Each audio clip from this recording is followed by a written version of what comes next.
तो welcome to our PCBM career institute बच्चों। तो अभी तक हम लोगों ने रिलेशन फंक्शन पढ़ा है और इसमें हम लोगों ने बहुत सारी चीज़ one one onto function, bijective function वगैरह देखा है। अब हम लोग क्या देखने जा रहे हैं यहाँ पर, inverse of trigonometric function.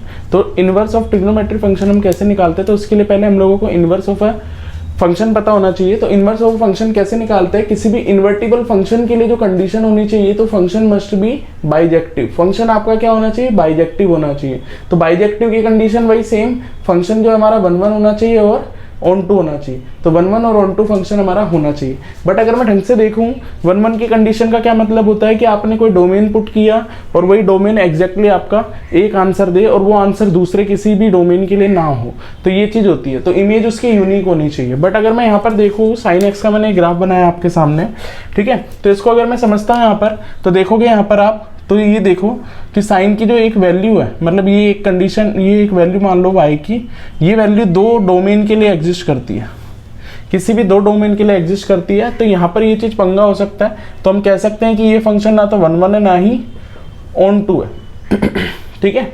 On to तो हो सकता है पर वन वन नहीं होगा, मतलब इसकी रेंज और डोमेन तो सेम इक्वल हो सकती है, बट ये वन वन नहीं हो सकता। तो वन वन के लिए हम लोग क्या करेंगे, तो हम लोग इसको एक सीमित कर देंगे। मतलब हम लोगों को अगर इसका इन्वर्स निकालना है, तो इसको हम लोगों को एक पर्टिकुलर इंटरवल में हमें इसको लेना होगा। तो ऐसी चीज को हम लोग डिफाइन करेंगे यहाँ पर। तो पहले हम लोग देख लेते हैं, इसकी मैक्सिमम वैल्यू 1 होती है, ये 1 हो गया, और मिनिमम वैल्यू -1 होती है।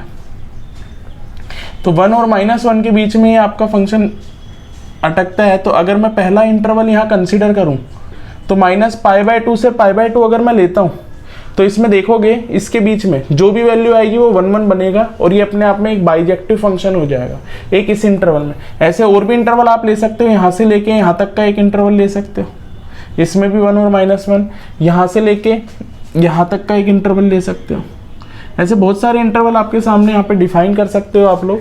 पर मैं इस सबसे पहले इंटरवल की बात करूँगा, जिसे हम प्रिंसिपल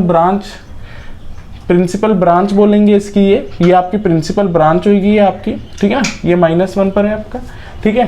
तो हम लोग इसी के बीच में इसको डिफाइन करेंगे। अब मैं साइन एक्स की बात करूं, तो साइन एक्स में अगर डोमेन हम डिफाइन करते हैं, तो डोमेन जो होता है आपका ऑल रियल नंबर होता है, और जो रेंज होता है,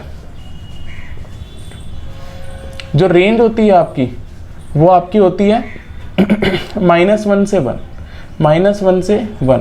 अब हम लोगों को इसका इन्वर्स निकालना है, तो x एक्सिस y हो जाएगा और y एक्सिस x हो जाएगा, जैसा हम जानते हैं। तो मैं निकालता हूं यहाँ पर y equals to sine inverse x को डिफाइन करता हूं। तो अगर मैं इसका ग्राफ बनाता हूं इनवर्स के हिसाब से, तो हमारे को बस एक इंटरवल में इसको फिक्स करना पड़ेगा, नहीं तो ये 1 1 ऑन टू नहीं बन पाएगा और इंजेक्टिव और बाइजेक्टिव नहीं हो पाएगा, है ना। इंजेक्टिव और सरजेक्टिव नहीं डिफाइन कर सकते हैं, तो ये बाइजेक्टिव नहीं हो पाएगा। तो मैं इसी चीज़ को डिफाइन करता हूँ। तो ये हमारा 1 वैल्यू देता है -1 पे, सॉरी 1 वैल्यू देता है आपको ये π/2 पर, तो ये π/2 हो जाएगा और ये 1 हो जाएगा। तो इन दोनों को आप मिला लो, ठीक है। और ये -1 वैल्यू देगा, ये -1 वैल्यू देगा आपको -π/2 पर, ठीक है। अब मैं इसी चीज़ को अगर मैं यहाँ डिफाइन करता हूँ, तो ये कुछ ऐसा बनेगा, ऐसे और यहाँ से ऐसे, ठीक है। तो ये ऐसा बन जाएगा, बाकी यहाँ से ऐसे चलता रहेगा, ऐसे ही चलता रहेगा, ठीक है। हम लोगों को सिर्फ इसी इंटरवल की बात करनी है। अगर मैं इस इंटरवल के बिहाफ पे बात करूं, तो इसकी डोमेन जो हो जाएगी, डोमेन तो इसकी -1 से 1 के बीच में हो जाएगी, और जो रेंज होगी वो उल्टी हो जाएगी, जो कि -π/2 टू π/2 हो जाएगी। तो ये आपकी रेंज और डोमेन हो जाएगी। तो साइन एक्स का आंसर हमेशा इसी के बिहाफ पर होगा। क्यों मैंने इसको एक फिक्स इंटरवल पे बनाया, क्योंकि इस इंटरवल के बीच में अगर आप वैल्यू लेते हो यहाँ से लेके यहाँ तक, देखो यहाँ पर, यहाँ से लेके यहाँ तक आप वैल्यू लेते हो, तो जो भी डोमेन की वैल्यू लोगे वो एक पर्टिकुलर एक ही आंसर देगी।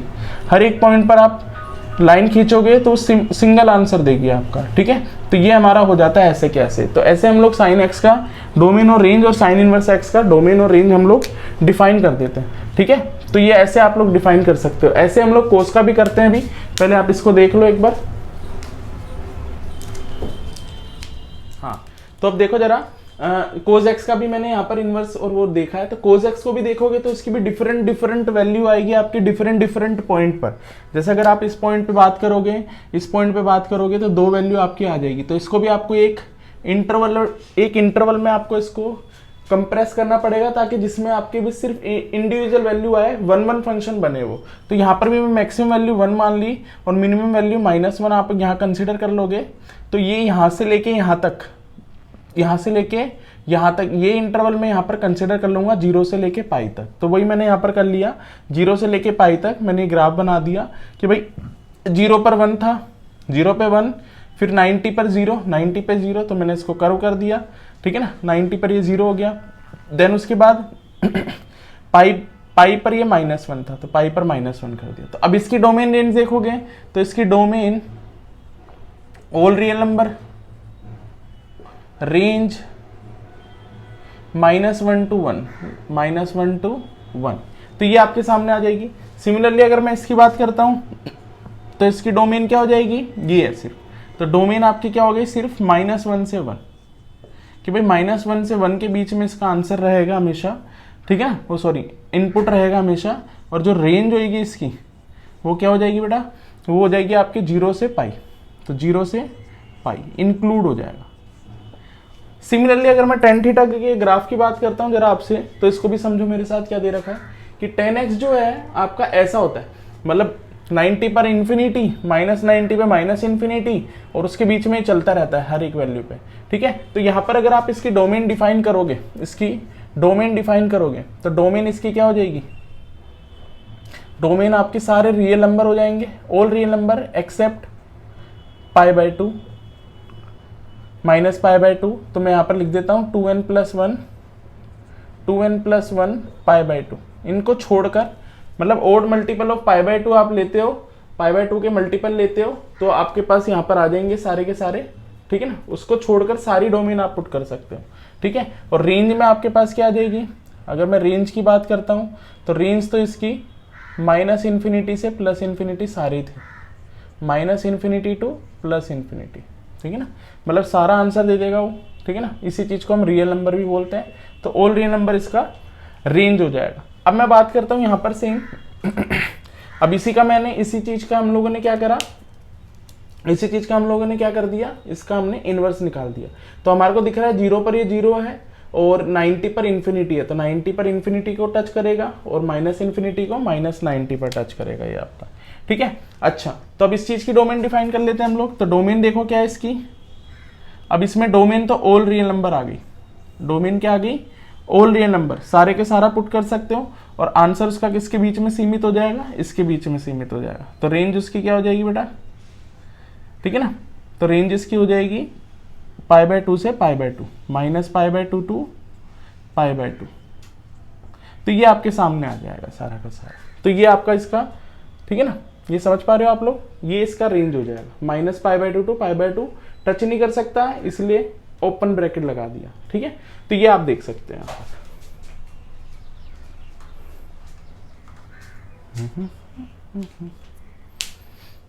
हाँ, तो अब हम लोग देखो यहाँ पर मैंने आप लोगों के लिए टेबल बनाई है पूरी की पूरी। तो इसमें आपके पास ये सारी की सारी डोमेन है आपकी, इस तरफ जो ये आपकी डोमेन है और ये आपकी रेंज है, कि आपकी रेंज जो होगी किसी भी इनवर्स ट्रिग्नोमेट्री फंक्शन की, और ये हमारा फंक्शन है inverse trigonometry function ITF, inverse trigonometry function. तो ये हमारा इनवर्स ट्रिग्नोमेट्री फंक्शन है, ठीक है। तो ये हमारे पास है, जैसे साइन का हम लोगों ने देख लिया था, जो डोमेन होता है -1 से 1 के बीच में, और -π/2 से π/2। कोस का देखोगे तो -1 से 1 उसके डोमेन, और रेंज उसका 0 से पाई, क्लोज ब्रैकेट है, ठीक है ना। यही चीज सारी ओपन ब्रैकेट में आ जाती है यहाँ पर 10 में, आप चेक कर सकते हो इस चीज को भी। तो 10 में सेम साइन का 10 जैसा ही है और कोस का कोट जैसा है, तो सेम है, बस ओपन ब्रैकेट है, याद करने के लिए इजी हो जाएगा। ऐसे साइन का जो है कोसेक के साथ सेम है, बस वो 0 पर इंप्लाई नहीं करता इस चीज को, 0 को नहीं लेता है वो, ऐसे इसमें 90 को नहीं लेता है। तो ये सारे एक जैसे ही हैं, बस थोड़ा सा याद करने का थोड़ा ऊपर नीचे हो जाएगा। और यहाँ पर नोट डालने वाली बात यह है बेटा, यहाँ पर देखोगे तो साइन इनवर्स x जो होता है वो ये इक्वल नहीं होता है साइन, मतलब ये इनवर्स जो है इस पूरे की होल पावर नहीं है, कहीं आप इसको ऐसा कंसिडर कर लो, ये इनवर्स है बस ठीक है। तो उसके बाद आगे बात करोगे तो बी वाली की बात करो यहाँ पर, तो ये sine inverse of sine theta अगर दिया हो, बाहर इनवर्स है और अंदर नहीं है इनवर्स, तो ये आपस में कट जाते हैं, बट हमें काट को दिखाना नहीं होता। तो ये इज इक्वल्स टू थीटा, ऐसे साइन ऑफ साइन इनवर्स है तो ये आपस में कट जाएंगे, थीटा काट के नहीं दिखाना है, डायरेक्ट आपको लिख देना है ऐसे, ठीक है। तो ये आपके सामने है, ठीक है। तो ऐसे हम लोग लिख सकते हैं, ऐसे हम टेन के लिए, कोट के लिए, सेक के लिए, कोसेक के लिए, सबके लिए ले सकते हैं। बस ये थीटा हमारा किसको, इसकी रेंज को बिलोंग करना चाहिए, ठीक है ना। तो एक चीज याद रखनी है आपको, क्या, तो एक चीज याद रखनी है, y इक्वल्स टू जो साइन एक्स आपको दिया होता था, इसमें आंसर जो आता था जैसे 1/2 √3/2 ऐसा कुछ आता था, ठीक है ना।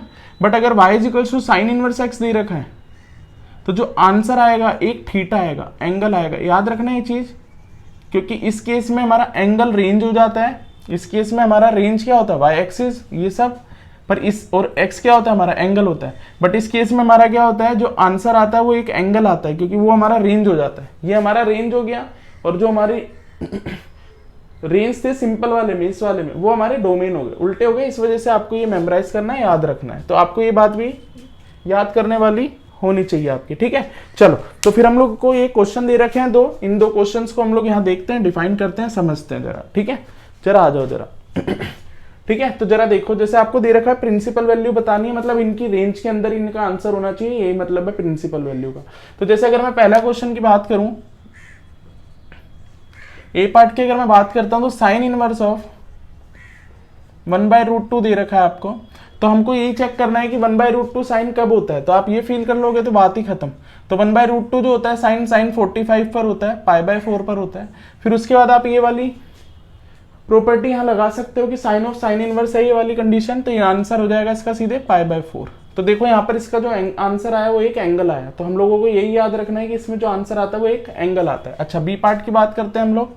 तो बी पार्ट को अगर आप देखोगे तो कोट इनवर्स ऑफ -1/√3। अब इस क्वेश्चन को करने के लिए थोड़ा सा हमारे को अच्छे से देखना होगा, तो हम लोग ये देखेंगे कि कोट 1/√3 कब होता है। तो कोट 1/√3 कब होता है आपका तो ये होता है 60 पर। तो cot inverse of minus of cot 60 is π/3, तो ये हमारा आ जाता है, ठीक है। ये हम लोग कर लेंगे। अब हम ये चेक करेंगे, अभी भी हम लोग ये काट नहीं सकते क्योंकि सेम नहीं है, यहाँ पे बीच में माइनस आ रहा है। तो हम ये चेक करेंगे कि आफ्टर स्कूल टू कॉलेज इसके हिसाब से अगर डिफाइन करें तो कोट जो है नेगेटिव कहाँ होता है, तो कोट सेकंड क्वाड्रेंट में नेगेटिव तो होता है, फोर्थ क्वाड्रेंट में। तो सेकंड में जाने के लिए क्या कंडीशन हम लोग ले लेते हैं, जो पहले आता है उसको हम लोग कंसीडर कर रहे हैं। तो मैं इसी टर्म को क्या लिख सकता हूँ, पाई माइनस थीटा।